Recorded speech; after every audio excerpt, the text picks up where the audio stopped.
أبو سند الحق. أبو سند ما شاء الله طلع الحين يابا في المسجد الأقصى. الله أكبر. Rasulullah Shallallahu Alaihi Wasallam meneruskan, ada tanda-tanda alam menjelang kedatangan Al-Mahdi yang tidak bisa dikarang-karang, nggak bisa ditutup-tutupi. Tanda-tanda alam ini, yang pertama, Al-Mahdi akan muncul ketika Jazirah Arab dan negeri Arab sudah mulai dituruni salju.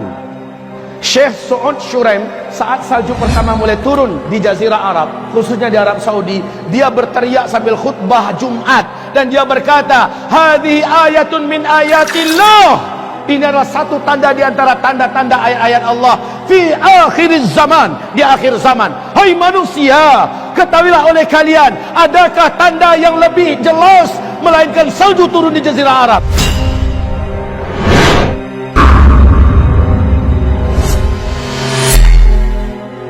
Bapak tadi dengar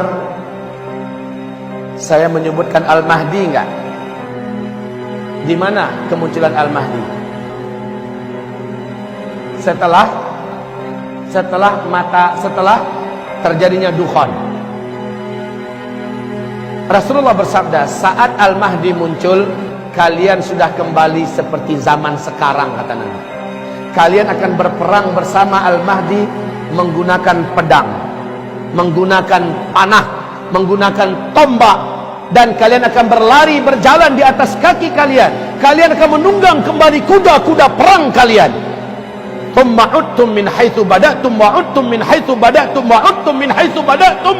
Saat Al-Mahdi muncul, kondisi kalian ketika itu sudah kembali secara total dan sempurna seperti hari ini, kata Rasulullah sallallahu alaihi wasallam. Kita dipaksa oleh Allah hidup menjadi manusia seperti zaman dulu, serba manual. Aneh. Ini Al-Mahdi setelah dukhan. Albert Einstein, Bapak ingat nggak dengan orang ini? Namanya Albert Einstein, bapak fisika dunia, konon katanya begitu. Beliau ditemui oleh lebih dari 2000 wartawan seluruh dunia, termasuk dari negara-negara maju yang sedang berlomba-lomba membangun industri-industri nuklir, pabrik-pabrik senjata modern dalam persiapan perang dunia ketiga. Wartawan ini mendesak Albert Einstein, Tuan Albert, apa pandangan engkau perang dunia ketiga nanti seperti apa? Mereka ingin dengar. Mula-mula Albert Einstein nggak mau jawab, Pak. Tapi karena dipaksa, akhirnya dia berkata, kalian nanti akan berperang dengan senjata manual pada perang dunia ketiga. Saya tidak tahu senjata seperti apa yang akan kalian gunakan, tetapi yang pasti tidak ada satupun nuklir yang kalian buat hari ini pada perang dunia ketiga masih bisa kalian pakai. Tidak ada satupun pesawat yang hari ini kalian buat pada perang dunia ketiga bisa kalian pakai. Kalian semua akan kembali kepada senjata manual. Lihat, Albert Einstein meyakinkan kepada 2000 wartawan lebih, perang dunia ketiga sudah dimulai nanti dengan senjata manual. Wajar Pak, di YouTube Bapak lihat apa kerjaan orang Eropa hari ini. Mereka mulai membuat senjata-senjata manual yang unik-unik dan aneh-aneh. Dan saya tidak heran kalau di Vatikan Roma, puluhan ribu para pemuda-pemuda Kristen dilatih penunggang kuda sekarang ini dan melemparkan panah di atas kuda. Mereka sudah menyiapkan ratusan ribu pedang-pedang dari besi-besi terbaik hari ini. Kenapa kaum muslimin? Mereka yakin perang ke depan menggunakan kembali pedang, tombak, panah dan sebagainya. Umat Islam apa yang dipersiapkan? Al-Mahdi akan muncul. Dan Rasulullah bersabda, beliau munculnya di Mekah. Al-Mahdi munculnya nanti di Mekah. Tepatnya seorang lelaki dari Madinah dikejar oleh 300 orang pasukan darat berjalan kaki dari Damaskus. Mereka digelari dengan pasukan Sufyani, sejumlah 300 orang. Dikejar laki-laki yang ada di Madinah ini. Ciri-cirinya melengkapi seluruh ciri-ciri yang ada pada Al-Mahdi. Laki-laki ini tahu bahwa dia yang dimaksud, dia pun lari. Saat dia meninggalkan Madinah, melintasi Zulhulaifah, lalu lewat Al-Baidah dan terus menuju Makkah, mereka 300 orang yang mengejar sampai di Al-Baidah. Al-Baidah adalah perbatasan antara Mekah dengan Madinah. Ya, kota kecil ini Pak, masuklah 300 orang tuh di situ. Allah jadikan gempa, kemudian terbelahlah tanah di Al-Baidah. Satu kota itu, gedung-gedungnya, pasar-pasarnya tenggelam masuk ke dalam tanah. Termasuk 300 orang yang ada mengejar tadi tenggelam seluruhnya, kecuali hanya satu orang disisakan oleh Allah untuk memberikan kabar kepada orang-orang di belakangnya, kami tenggelam di Al-Baidah. Maka penduduk Mekah tahu bahwa penduduk masyarakat yang ada di Al-Baidah sudah tenggelam. 300 pasukan yang mengejar seorang lelaki yang lari ke Mekah juga sudah tenggelam di Al-Baidah. Maka pahamlah penduduk Mekah, laki-laki yang dikejar itu menurut hadis itulah Al-Mahdi. Penduduk Mekah segera menyebar mencari mana laki-laki tersebut. Karena ciri-cirinya dijelaskan lengkap oleh Nabi, dengan sangat mudah lelaki ini akhirnya ditemukan.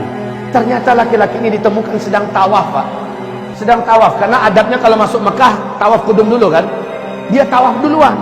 Tawaf walaupun nunduk-nundukkan muka, nggak kepengen ketahuan. Nah, kaum muslimin, ini Al-Mahdi malah menyembunyikan wajahnya. Tapi ditangkap oleh orang beriman. Kawan-kawan, ini dia lelakinya. Dipaksa untuk mau menerima baiat. Mula-mula dia tidak mau. Dia menolak. Dia minta waktu. Di malam harinya kata Rasulullah sallallahu alaihi wasallam, fa aslahahu Allahu fi lailatin. Allah pun mengislah keadaannya dalam satu malam. Al-Mahdi yang sebenarnya memang dialah Al-Mahdi tidak mau, sebenarnya dia tidak mau. Tapi Allah kuatkan hatinya dalam satu malam sehingga dia besoknya siap untuk dibaiat. Allah jadikan dia memiliki kemampuan kepemimpinan yang sebelumnya dia tidak punya. Aslahahu Allah fi lailah. Allah berikan dia bekal-bekal kepemimpinan. Allah berikan bagaimana cara menyatukan dunia, bagaimana cara menaklukkan musuh-musuh, bagaimana cara bla bla bla, diajarkan oleh Allah dalam satu malam. Perbaiki keadaannya sehingga besok dia siap untuk dibaiat. Di Mekah, tepat di antara rukun Hajar Aswad dengan Maqam Ibrahim, disitulah dia menerima baiat. Baik kaum muslimin, Rasulullah sallallahu alaihi wasallam meneruskan, ada tanda-tanda alam menjelang kedatangan Al-Mahdi yang tidak bisa dikarang-karang, nggak bisa ditutup-tutupi. Tanda-tanda alam ini, yang pertama, Al-Mahdi akan muncul ketika Jazirah Arab dan negeri Arab sudah mulai dituruni salju. Salju turun di Arab. Sudah sejak 2009 salju mulai diansur-ansur, Pak. 2012 sudah tebal, 2013 makin hebat, 2014 sudah mendekati Mekah, 2015 kemarin sahabat saya di Mekah kirim foto terbaru, video bukan foto lagi, video terbaru. Di Mekah sudah ada lembah yang sudah menggenang air, di pinggirnya sudah ada salju, Pak. Syekh Su'ud Shuraim saat salju pertama mulai turun di Jazirah Arab, khususnya di Arab Saudi, dia berteriak sambil khutbah Jumat dan dia berkata, hadhihi ayatun min ayatillah. Ini adalah satu tanda di antara tanda-tanda ayat-ayat Allah fi akhir zaman, di akhir zaman. Hai manusia, ketahuilah oleh kalian, adakah tanda yang lebih jelas melainkan salju turun di Jazirah Arab? Kan nggak pernah kan sebelumnya kan? Nggak kebayang malah. Negeri gersang panas tandus kayak Arab gitu bisa turun salju. Tapi sekarang, Pak, seorang pilot pesawat Air Asia, orang Indonesia, tinggalnya di Pak Ali namanya, tinggalnya di Cyber City, ya, di Malaysia. Beliau mengatakan 3 tahun terakhir ini, asal dia masuk daerah Arab, khususnya daerah Arab Saudi, langit itu selalu berawan sekarang. Dulu enggak, dan makin kesininya makin tebal awannya, makin hitam, Pak. Ketika dia landing, di mana-mana tempat dia sudah melihat ada tumpukan-tumpukan salju. Masya Allah. Ini adalah tanda Al-Mahdi sudah sangat dekat. Bukankah Rasulullah bersabda, jika kamu mendengar Al-Mahdi keluar, kamu wajib pergi kepadanya, berbaiat bersamanya, walau merangkak di atas salju. Kalimat merangkak di atas salju menandakan sudah tidak ada mobil, sudah tidak ada pesawat, tidak ada helikopter, walaupun jalan kaki, kejar, menyusullah, bergabunglah dengan Al-Mahdi, walau merangkak di atas salju.